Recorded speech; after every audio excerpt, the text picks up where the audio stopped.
হৃদয়ে রমজান, হৃদয়ে রমজান, হৃদয়ে রমজান। আসসালামু আলাইকুম ওয়া রাহমাতুল্লাহি ওয়া বারাকাতুহু। আলহামদুলিল্লাহি হামদা শাকিরিন ওয়া উসাল্লি ওয়া উসাল্লিমু আলা নবিয়িল আমিন ওয়া মান তাবিআহুম বিইহসানি ইলা ইয়াউমিদ্দিন। আম্মা বা'দ। প্রিয় দর্শক, কাছে দূরে, দেশ ও প্রবাসে যে যেখান থেকে দেখছেন সবাইকে বাংলা টিভির পক্ষ থেকে আন্তরিক শুভেচ্ছা অভিনন্দন জানিয়ে শুরু করছি মাহে রমাদানের নিয়মিত আয়োজন এক্সট্রিম স্মার্ট হৃদয়ে Ramadan, powered by Pushpakanan Properties Limited ও স্পন্সর দারুল আজহার মডেল মাদ্রাসা। অনুষ্ঠানের পুরো সময় জুড়ে আপনাদের সাথে আছি আমি কাউসার আহমদ সোহাইল। দর্শক, শুরুতে রয়েছে মহাগ্রন্থ পবিত্র কালাম পাক থেকে তিলাওয়াত। চলুন তাহলে। আউযু বিল্লাহি মিনাশ শাইতানির রাজীম। বিসমিল্লাহির রহমানির রহিম।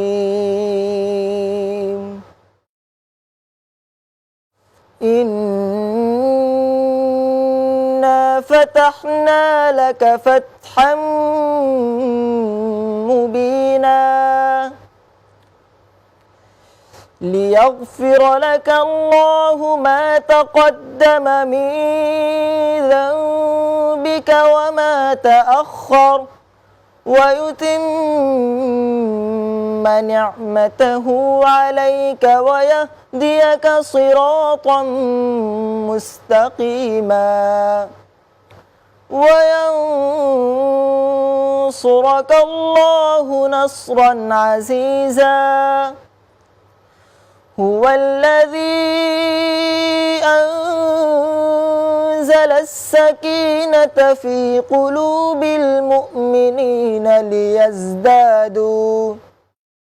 ليزدادوا إيمانا مع إيمانهم ولله جنود السماوات والأرض وكان الله عليما حكيما ليدخل المؤمنين والمؤمنات جنات تجري من تحتها الأنهار خالدين فيها ويكفر عنهم سيئاتهم وكان ذلك عند الله فوزا عظيما صدق الله العظيم।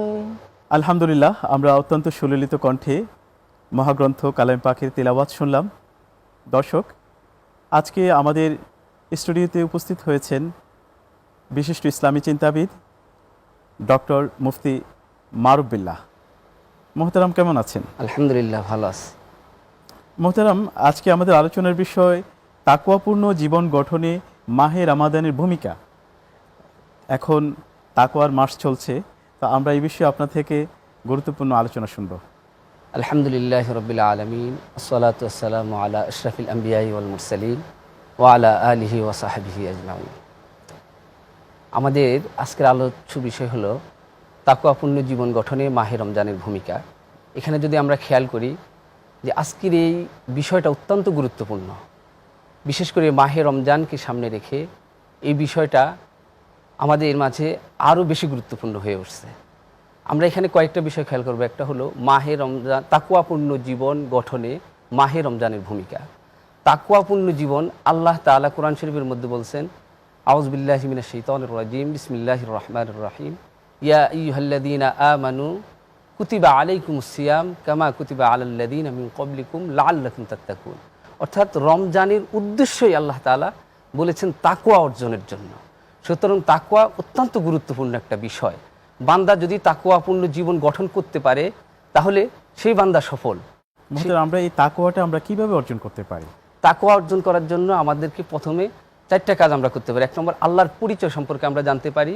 তারপরে আমরা আল্লাহর সৃষ্টি সম্পর্কে গবেষণা করতে পারি, চিন্তা করতে পারি, এবং আল্লাহ তাআলা যে আখিরাত সম্পর্কে যে কোরআন এবং হাদিসের মধ্যে যে বক্তব্যগুলো দিয়েছেন এইগুলো সম্পর্কে বেশি বেশি পড়তে পারি, তাহলে আমাদের মধ্যে তাকওয়া অর্জন হবে। এবং আল্লাহ নিজেই বলেছেন রোজার মাধ্যমে তাকওয়া অর্জিত হয়। সুতরাং আমরা রোজা পালন করব এবং নিজেকে পরিশুদ্ধ করব এবং নিজেকে গুণামুক্ত জিন্দিগি গড়ব। তাকওয়া হলো ব্যক্তি গুণামুক্ত জিন্দিগি গড়বে এবং আল্লাহ তাআলার জন্য সে তাকে উৎসর্গ করে দিবে। মোহতারাম, এই তাকওয়াটা তো এটা একজন মুমিনের এটা সার্বক্ষণিক একটা আমল। সবসময় আল্লাহকে ভয় করবে, আল্লাহর ইবাদত বন্দেগী করবে, বিভিন্ন গুনাহ থেকে বেঁচে থাকবে। তো এটাকে আলাদাভাবে এই রমজানের সাথে এটাকে জুড়ে দেওয়ার কারণটা কি? যে এই তাকওয়ার জন্য এই রমজানটাকে ফরজ করা হয়েছে, কোরআনে আল্লাহ তাআলা ইরশাদ করেছেন যে তাকওয়া অর্জন করার জন্য। তো এই রমজানের সাথে তাকওয়ার আসল সম্পর্কটা কোথায়? রমজানের সাথে তাকওয়ার অত্যন্ত ওতপ্রোতভাবে এটা জড়িত। কারণ আল্লাহ তাআলা, রমজান হলো প্রশিক্ষণের মাস। জি, বান্দা তাকওয়া এমনি এমনি তৈরি হবে না। বান্দাকে আল্লাহ তাআলা রমজানের প্রশিক্ষণের মাধ্যমে সংযমী হতে শেখায়। শুধু সে তার মন, কান, তার মুখ, জবান প্রত্যেকটা জিনিসকে মাহে রমজানের মাধ্যমে সে সংযমী হবে এবং পরবর্তী মাসগুলোতে সে সেইভাবে সংযমী হয়ে প্রত্যেকটা পদক্ষেপ সে নিবে, যাতে সে তাকওয়া, আল্লাহর আদেশ, সে আল্লাহ ভীতি অন্তরে রেখে আল্লাহর আদেশগুলো পালন করবে। এই প্রশিক্ষণটা রমজান থেকে নিবে। সে যখন পানাহার মুক্ত থাকবে, সে যখন নিজের কানকে গান বাজনা থেকে বাঁচায় রাখবে, সে যখন অন্তরকে চিন্তা চেতনা থেকে, তার যেই জৈবিক চাহিদা এখান থেকে যখন নিজেকে মুক্ত রাখবে, সংযমী হবে, তখন সে প্রশিক্ষণ প্রাপ্ত হবে। এর মাধ্যমে তার মনের মধ্যে তাকওয়া আসবে এবং সে এইভাবে নিজেকে পরিশুদ্ধ করে। মোহতারাম, অনেক অনেক ধন্যবাদ আপনাকে গুরুত্বপূর্ণ আলোচনা করার জন্য। আমরা আপনার আলোচনা আরও শুনবো। এই পর্যায়ে আমরা একটি বিরতিতে যাব। দর্শক, এতক্ষণ আপনারা শুনলেন মাহে রমাদানের নিয়মিত আয়োজন হৃদয়ে রমাদান